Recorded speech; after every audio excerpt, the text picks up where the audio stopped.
I would hope that I'm able to bring a marketing savvy, having come from advertising, and a creative sensitivity, being a creative person myself. But more than anything, I just keep my eye and the eye of the organization on the gamer. The thing about advertising, and particularly being a creative in advertising, your entire creative process starts with the consumer. And so my orientation when it comes to game development and building lasting franchises always starts with the gamer. And I had some experience, in my ad career in the video game business. We at my agency had the PlayStation account and developed the Kevin Butler campaign, which was really well liked and helped turn the PS3 around.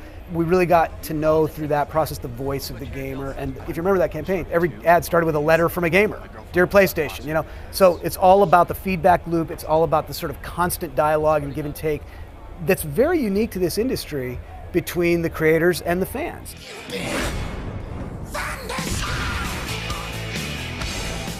Skylanders was already in development when I got to the company, and I was able to really dig in with the team at Toys for Bob, Paul Ritchie, and have some involvement in the development of that. It was, when I got to the company, I remember sitting down with my team and saying, show me everything in development, what's working, what's not working, what are you feeling good about, show me everything no matter what state it's in. And the second I saw someone put a toy on the portal and have that character come to life, I kind of leaned forward and like, okay, that's interesting. I think we can do something with that.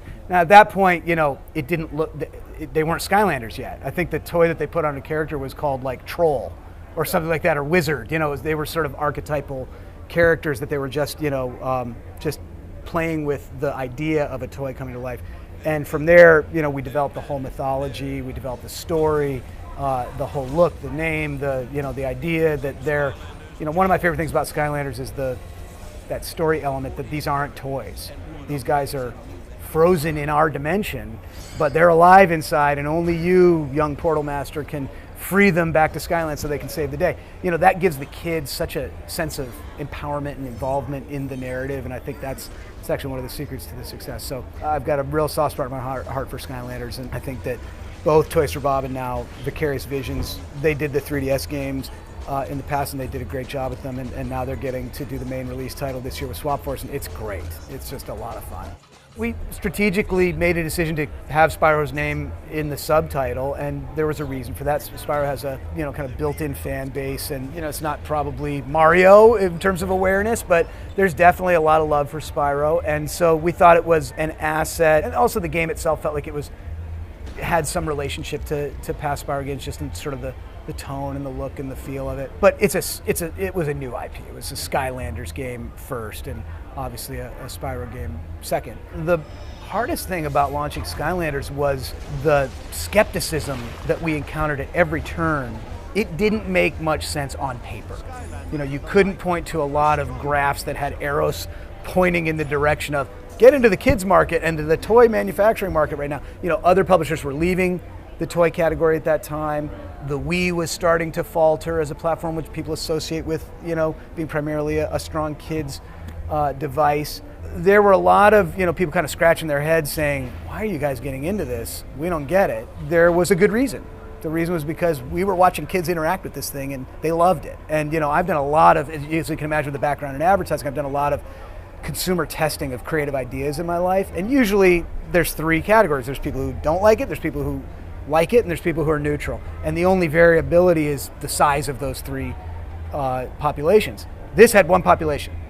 It batted 1,000. We have yet to meet the kid who doesn't have their eyes pop out of their heads when they put a toy on a portal and watch it come to life. So I'd never seen anything like it. It was so universally attractive and compelling that we were emboldened to, take some risks. And we extended the development by a year as a company. We made it cross-platform. Those were all very difficult things to pull off, and took a lot of, I think, courage to do in the face of some macro trends that probably wouldn't have led you to make that decision. But we knew we had something magical, and it's really gratifying that the company and the team's been proven right. Did you see those minions? When kids fall in love with a character, they want that character everywhere. They want it on the bed sheets, they want it on the pajamas, they want it on the backpack, and they want to know more and go deeper. So we've done a lot of really high quality stuff with licensing partners. We've done a lot of our marketing itself in a strange way has become a form of linear entertainment, where we do these long form trailers that introduce the mythology of the brand, and they run in movie theaters and that sort of thing. Nothing to announce today, obviously, in terms of a a show or a movie, but I'd be lying if I didn't say that it's not something we talked about and considered. Skylanders was a big risk. We focused on it. We brought all the resources we needed to it. We brought the right creative talent in to make it great, and it's paying off.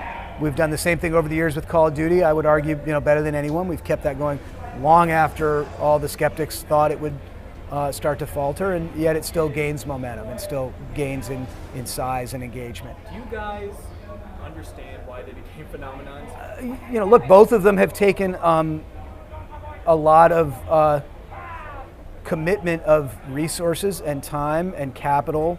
So yeah, we had confidence that these things were going to do well. We have confidence that Destiny's going to do well. We're a company that makes a few bets, and when we go big. And I think that focused strategy is something that really pays off, because it's really hard to make compelling content of this nature that's this deep and this vast.